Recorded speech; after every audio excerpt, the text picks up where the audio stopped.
Morning. कैसे हैं आप सभी? आशा करती हैं कि आप सभी घर में सुरक्षित होंगे। ओके, तो हम पढ़ रहे थे हिंदी का पाठ, हिंदी ग्रामर का पाठ 3 शब्द और वाक्य विचार। ओके स्टूडेंट, तो हमने इस लेसन को समझा कि शब्द क्या है, वाक्य क्या है, वाक्य के प्रकार, शब्दों की वर्गीकरण, इनको हमने पढ़ा था। अब उसी के आधार पर हम इनके अभ्यास प्रश्नों को करेंगे। आइए हम अभ्यास प्रश्नों पर ध्यान देते हैं। का नंबर क्वेश्चन है, दिए गए शब्दों के उत्तर दो। पहला क्वेश्चन है, शब्द किसे कहते हैं? शब्द किसे कहा जाता है? एक या एक से अधिक ध्वनियों या वर्णों के मेल से बने सार्थक ध्वनि समूह को शब्द कहते हैं। इसका आंसर ठीक है, जैसे सूर्य, फूल, लड़की, चंद्र आदि।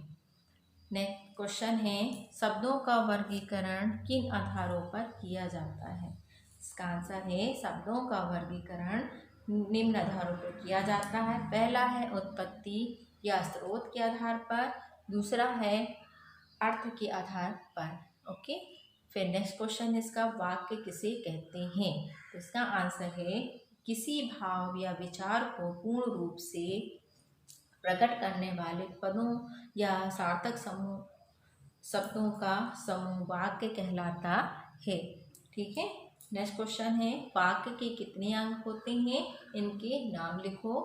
इसका आंसर है, वाक्य के 2 अंग होते हैं, उद्देश्य और विधेय। ओके, नेक्स्ट क्वेश्चन है, वाक्य कितने प्रकार के होते हैं? उनके नाम लिखो। तो वाक्य 3 प्रकार के होते हैं। पहला है सरल वाक्य, दूसरा संयुक्त वाक्य और तीसरा मिश्र वाक्य। ओके स्टूडेंट, तो यहाँ पर ये हमारे प्रश्न उत्तर यहाँ समाप्त होते हैं। अब नेक्स्ट क्वेश्चन देखेंगे, खा निम्न को क्या कहते हैं? ठीक, आइए इसे हम देखें, निम्न को क्या कहते हैं, तो इसे ध्यान से देखेंगे।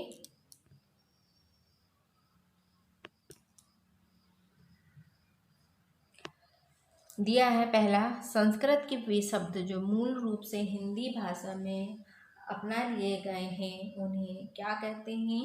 तत्सम शब्द कहते हैं। क्या आएगा यहाँ पर? तत्सम शब्द।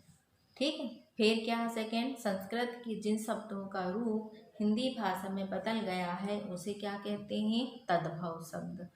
नेक्स्ट है, विदेशी भाषाओं से ग्रहण किए गए शब्द क्या कहलाते हैं? विदेशज शब्द कहलाते हैं। तीसरा है, स्थानीय बोलियों से हिंदी भाषा में ग्रहण किए गए शब्द क्या कहलाते हैं? देशज शब्द कहलाते हैं। ठीक, अब देखेंगे का नंबर क्वेश्चन। दिया यहाँ पर, दिए गए वाक्यों में उद्देश्य और विधेय पहचान कर उन्हें अलग अलग करके लिखो। ठीक है, तो यहाँ पर वाक्य दिया है, यहाँ पर उद्देश्य है और यहाँ पर विधेय है। जैसे हमने लेसन में पढ़ा था ना, क्या आएगा? बच्चे पढ़ रहे हैं, तो यहाँ पर जो बच्चे हैं वो क्या आया? उद्देश्य। पढ़ रहे हैं क्या आ रहा है? विधेय आ रहा है। फिर तृप्ति निबंध लिख रही है, तो तृप्ति एक नाम है, लड़की का नाम है, तो वो क्या आया? उद्देश्य। और क्या कर रही है? निबंध लिख रही है, वो विधेय में आ गया है ना।